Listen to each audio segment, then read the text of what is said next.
Hello, greetings. Welcome to Awaken Age of Revealing. This is Doug Michael. I'd like to begin again by thanking all my new subscribers and all of my subscribers for taking the time to listen to these video presentations. I'm truly appreciative. Ladies and gentlemen, in our present first cognition paradigm of awareness, we live in a world founded on beliefs and perceptions of reality that are, as a rule, dictated to us by others. These beliefs are not all strictly spiritual or religious in nature, although the word belief is generally associated with those two systems of belief. Throughout our educational processes, we are all indoctrinated with cultural myths as well, and we are instructed to accept as history our social evolution. When we reference beliefs in these video presentations, we are talking about all such beliefs, not just spiritual or religious beliefs. The topic of this discussion is why eroding beliefs is important. In the video, Humanity Beyond Duality, we presented the allegorical idea that the world of the ego is like a stage setting, and the items and furniture that make up this illusionary stage setting are what we refer to as beliefs. I realize, ladies and gentlemen, that many of my listeners perceive that we are simply making ad hominem attacks when we bring the fallaciousness of certain beliefs into focus when presenting these videos. Individuals accepting any of the beliefs we are putting under the spotlight feel as if we are making some kind of personal assault on them by bringing these things to light. Naturally, such perceptions are the action of an ego simply trying to protect its stage-setting cognitive turf. Ladies and gentlemen, none of this information is meant to be in any way personal attacks against individuals. There is a distinct difference between poking holes in perceptual beliefs and attacking someone on a personal basis. Again, it is important to understand that when someone simply reacts with overcharged emotions to a concept or idea that challenges their currently held perceptions, that it is a deeply ingrained defense mechanism of the ego consciousness. The ego is like an angry pit bull. If it feels threatened, it will attack. As Endall and I progressed our own cognitive awareness over the years, we were confronted with the fact, time and time again, that many of our deeply held beliefs turned out to be nothing more than superficial illusions.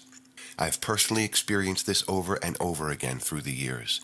The more we dug and researched into our areas of interest, the more we found out that what we thought was reality turned out to be perceptual lies dictated to us by others, our teachers, and our presumed authorities, both religious as well as historical. The problem we both encountered on our own paths to uncovering these lies is that we didn't have any guides to share the things that we are sharing with our listeners. We had the difficult task of figuring it out for ourselves because there was no one telling us what we were up against in the process for advancing consciousness. Granted, we had the teachings of Don Juan, but the manner in which Don Juan chose to reveal his teachings was often very obscure and hard to understand, and in all honesty, the clarity of those teachings only made itself manifest in hindsight. The same could be said for the writings of Friedrich Nietzsche in Thus Spoke Zarathustra. Nietzsche alluded to a higher state of cognitive awareness without coming out and saying directly what it was that he was trying to relate. Here again, we could only understand what he was trying to tell his readers in 2020 hindsight. Take into consideration also the cultural time frame in which these teachings were put forth. What we are attempting to do with these video presentations is to remove some of that obscurity and deliver the information that people need to understand about this process, in more modern vernacular, thereby seeking to remove the obscurity that seems to be ever present in their teachings, as well as the teachings of Buddha or the second cognition teachings of Emmanuel. In trying to inform people about this process, we do have to necessarily resort to allegories in order to put forth ideas through comparative example. For without these allegories, there is no point of reference in the first cognition to understand any other state of cognitive awareness than the one that presently controls first cognition perceptions. We fully understand that these allegorical comparisons are not fully representational of the ideas we are presenting, but are only as close an approximation as we can come up with to share these concepts. Anyone who has had any kind of spiritual experience knows how hard it is to try and relate such an experience to someone else. And we all resort to comparative allegory, in trying to describe it to others, always using phrases similar to, it's like this or it's like that. And this is due to the fact that there is no real first cognition language or point of reference to convey such experiences directly. Anyone who has found themselves in this situation knows exactly what we're talking about. Now, in becoming, the deep level of programming is alluded to. Humanity must first allow itself to accept the possibility that it is their birthright to steward this planet and manage their own evolvement without interference or direction from outsiders. Once that possibility is allowed to take root, the desire for this experience will grow within the awareness, for it is well established within the psyche. It is latent or buried under the mind control programming that has been layered within the social and religious structures on a worldwide basis for thousands of years. This entire program of control, literally, surrounds mankind's understanding of itself like a tough skin. It is necessary to literally squirm within this skin of deceptive understanding and shed all of it in order to perceive and create a new experience. If this were not possible, then there would be no necessity to place so many layers of false information into the minds and to hold it there through intimidation and fear. This need for control at all cost is the clue that the armor is fragile and that the fear of the controllers is far greater than your own. We live in cultures worldwide where we have each been indoctrinated with our ideas about cultural heroes. This is part of the perceptual historical illusion that is peddled to the masses in order to give people what is called cultural identity. Every country on earth has their cultural heroes, whether that hero is Mohammed, Jesus, Gandhi, or George Washington.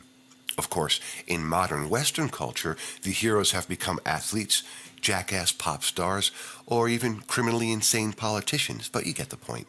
It is through creating cultural and religious heroes that herd compliance and cultural adhesion are created and manipulated by the consortium controllers. They fabricate cultural myths all the time.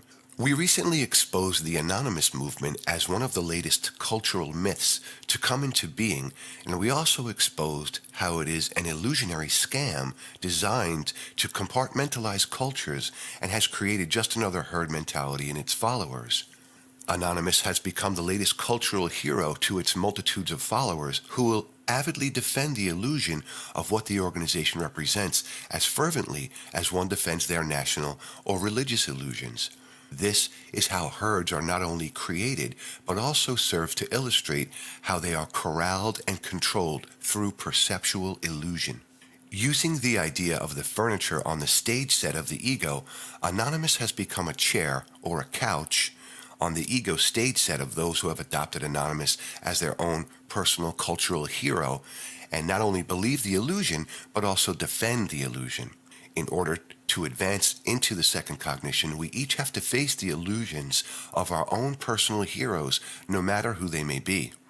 In many cases, the hero is not an individual, but is instead the system of belief we support with our unswerving devotion.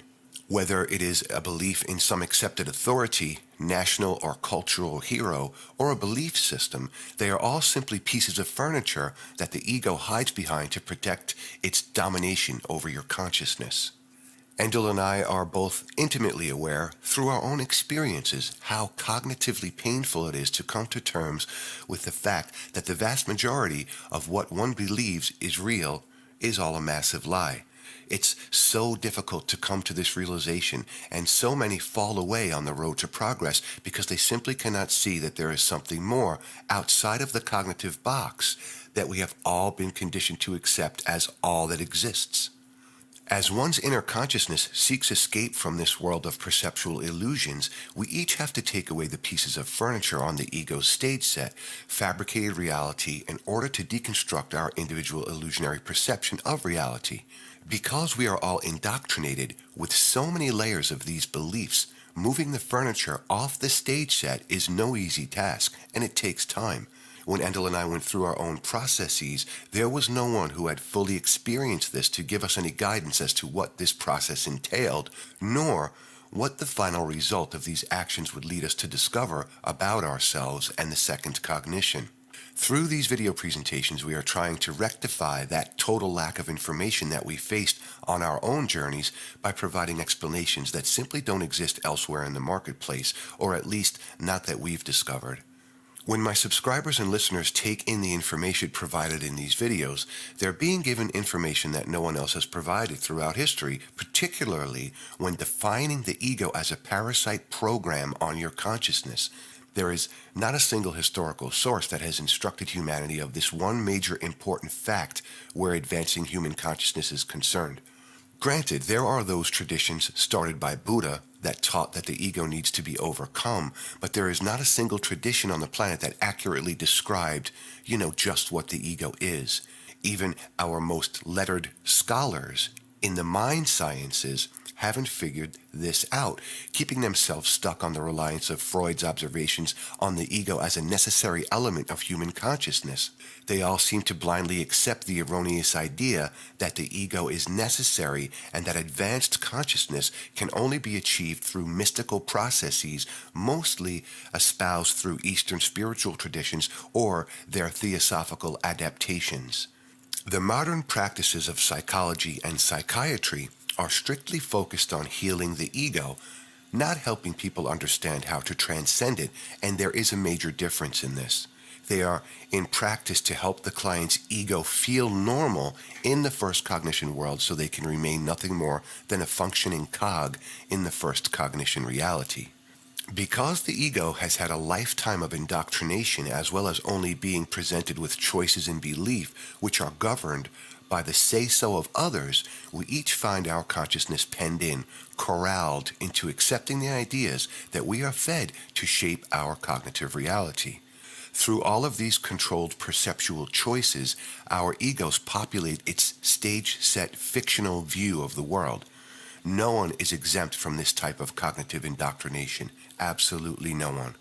What we are doing through these presentations is helping my listeners learn the truth hiding behind their illusions of belief.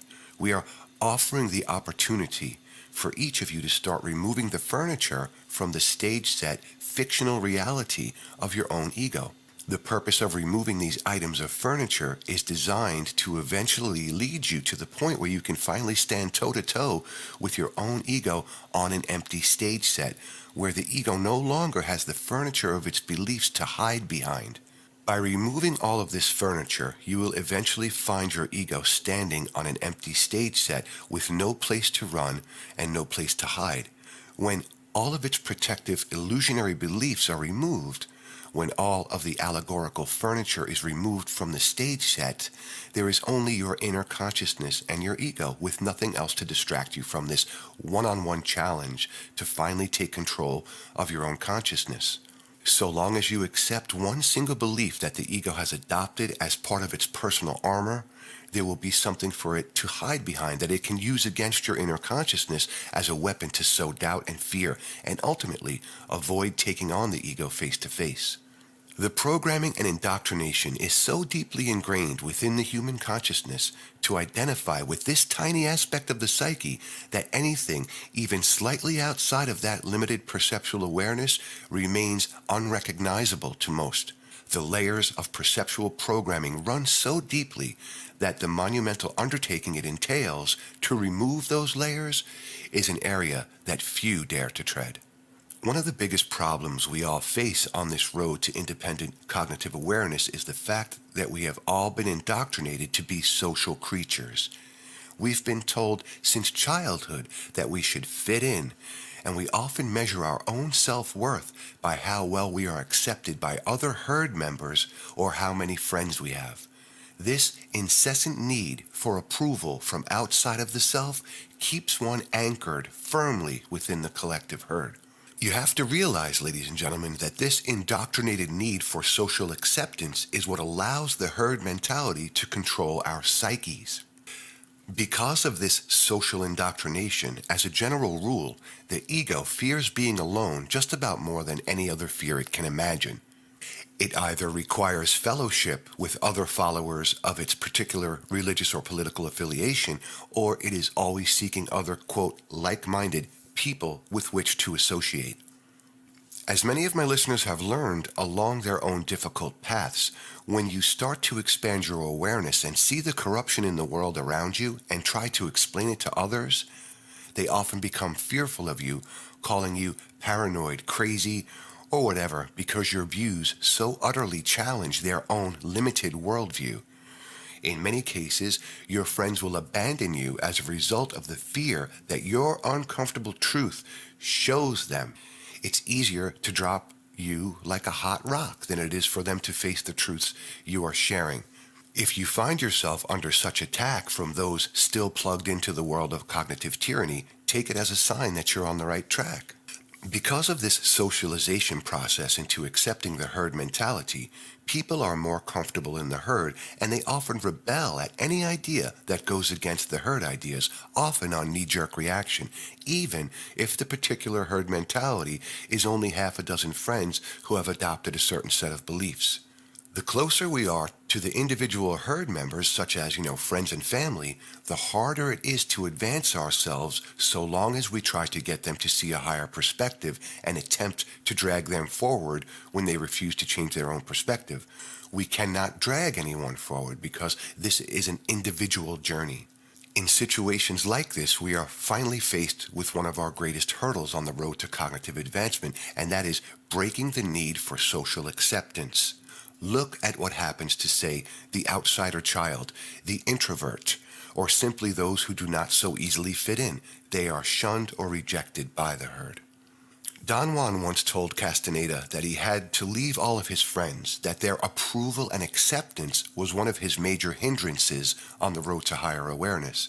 Now, we're not telling anyone to leave all your friends, but in time, you're probably going to be faced with that choice on your own as your perceptual world starts to separate from theirs, particularly if they adamantly demand to stay in the first cognition while you are trying to transcend it.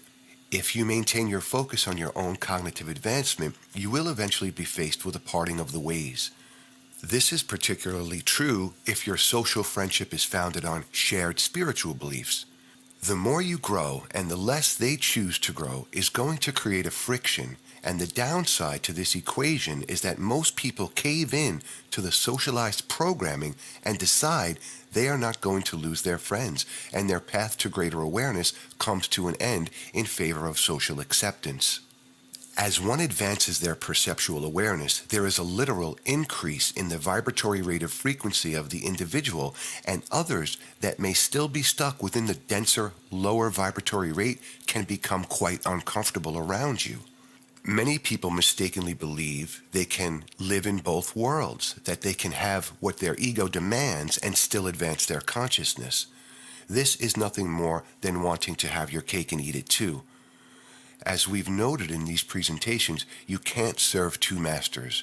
You either serve your own inner consciousness, your higher spirit self, and your personal advancement, or you serve your ego by demanding to maintain its social herd obligations. You cannot be a slave and a free being. It's one or the other.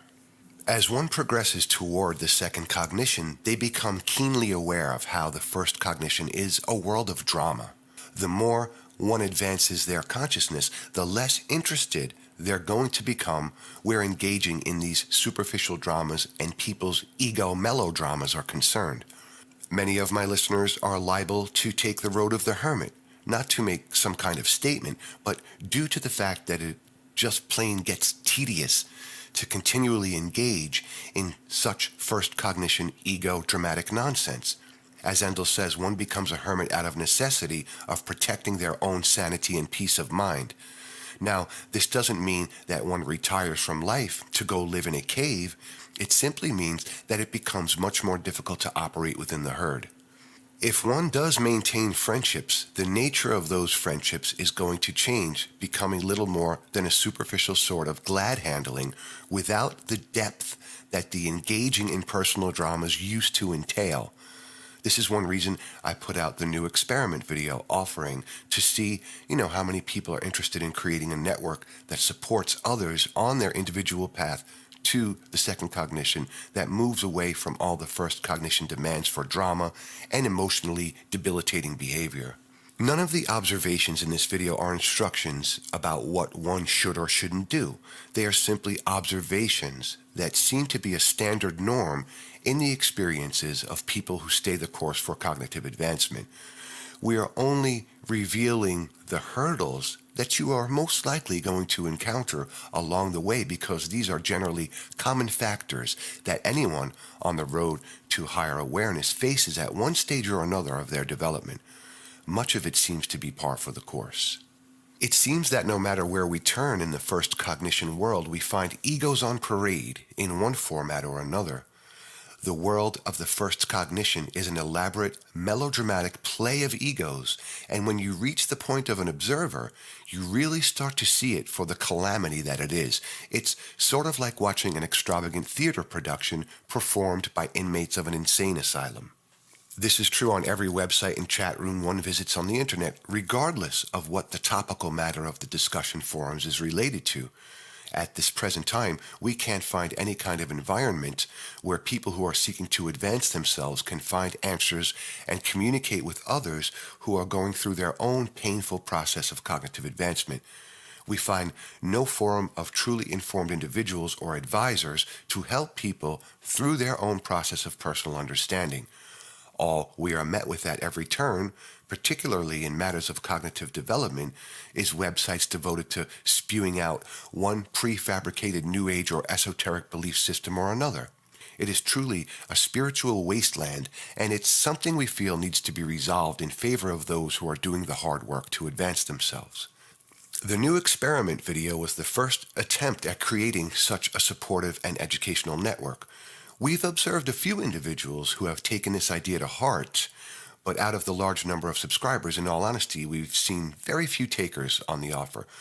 For those who have expressed their approval to this idea, we are both grateful.